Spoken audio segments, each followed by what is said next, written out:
absolutely right about that. All right, thanks, Brandon. Well, love it or hate it, Sheriff Joe Arpaio takes aim at President Obama, claiming he has proof now that the president's birth certificate is a fraud. It's a story making headlines nationally. But what about this birth certificate? Is it real? Is it fake? What's suspicious about it? With us here is Mike Zullo. He has been hands-on with this for quite a while now. Mike, thanks for being with us. Thank you. As the lead investigator, this thing very polarizing. I'm going to ask you some tough questions. Sure. Are you a Republican or a Democrat? I am a Republican. And are you doing this for political reasons? No. Have you gained anything financially from this? No, we had a small book we published and the proceeds went to charity from that. Never a motivation to make money on this. Will you gain anything in the future? Oh, that I don't know. And what happens if you're flat out wrong? I'll be the first one to apologize, but I know we're not wrong. Okay. We're not wrong. You've spent quite a bit of time investigating some of this. Yes. Yesterday you laid it out. It was 90 minutes. We've got about 3 minutes to get through it. Okay. I want to start right up here. What is this number and what does it mean? This number is put on in sequential order from the Department of Health at the end of the month, and it's stamped by batch. In other words, pile 1, pile 2. They all come in the same time at the end of the month. A batch indicates a different region. In other words, Kapolani Hospital would be one batch, an outlying office would be another. And then it's orchestrated by the time. Time and date, yes, and they're put in chronological order. Okay. And then they are date stamped, or excuse me, they are stamped and counter. Now the problem here is this is 10641. Right. It's out of order. How? Well, he was actually born before two twins were born who have a lower number than him. His number should have been lower. Could this have gotten out of order in the stack? I asked that question to UK Lee, a 95-year-old woman that we found that worked there at the time, purportedly may have even signed this document, and she assured us there was no way for that to happen. I want to talk about her for a minute. You have her on tape. It's an audio tape? It's an audio tape. It's a phone conversation. Phone conversation. Did you ever meet her in person? No, unfortunately, I located her the week after we got back from Hawaii. Okay, she's 95? 95. How mentally aware is she? Sharp as a tack. Okay. She does not remember this birth certificate, but she told you of the procedure of what happened at that time. Procedures. Anybody else confirm that? Actually, there was an article written, I believe, 10, 15 years ago by an individual, last name Bennett, no relation to the Secretary of State, that outlined these procedures. She almost hits it right to the head. I mean, she takes it right to the T as far as the coding, the way they were numerically numbered by batch. Okay. She verifies it. I want to take you to some other numbers here. These are pencil numbers. Yes. This is it looks like a 2, a 9, a 9, a 1. Right. What does the 9 mean? The 9 and the 9 and the 1 caught our attention because on the twins' birth certificate, they're 1, 1, and 1. We've found out and discovered through our investigation that number 9s indicate information was not stated. If information isn't stated, this field needs to be blank. Okay. So does this field needs to be blank.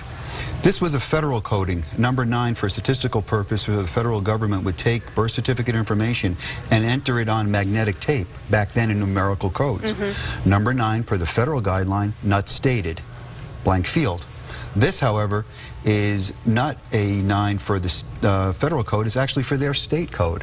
Number 9, not stated. So what you're basically implying is that this birth certificate, whether it's from him being born in Hawaii or not being born in Hawaii, these places were blank at one time, and that's the code that tells you that. This was not blank. Number 1 stands for Caucasian or white. Yeah, but 9 and 9. 9 and 9. I'm going to flip that. Let's say these were filled in and someone added the 9s. Is that possible? Here's why we don't believe it's possible. Because this document was penciled in and indicated by workers, UK Lee herself, if she is the one who signed this.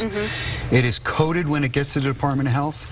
Then before it is signed, that coding is checked by another individual. That was the procedure. Then it was signed and accepted. Two other factors that you found that I thought were fairly interesting from this procedure and policy that happened at that time in Hawaii. You could be born not in a particular hospital, but let's say in a house down the street, and come in to the Department of Health and say, this child was born at this time, and they fill out the birth certificate for you. Is that true? Correct. Okay, so there were no fact checks at that time. No, and as a matter of fact, by their own state statute, a birth certificate issued by them is only prima facie evidence, which means at first blush. But the definition of prima facie evidence is requires more investigation to check its validity. Could you have been born in a different place and come into the United States through Hawaii? In 1961, that was a loophole. People we know and we have evidence of were lying on those applications born elsewhere and trying to get United States birth certificates for obviously constitutional reasons. Are you or Sheriff Arpaio saying that President Obama faked his birth certificate? No. What are you saying? We're saying that this document that was produced by somebody, and the Department of Health says they didn't produce it, has faked this document. You cannot, by statute, create a state identificational document like a birth certificate, be anybody else than the state issuing it by having legal authority to do so, and just parade it around. That's a felony. What happens from here? I know the press conference was yesterday. Have you seen the fallout from it? Has anyone reached out from the government and said, hey, we want to know more? No, the government, from my knowledge, hasn't reached out, but it's young in the day.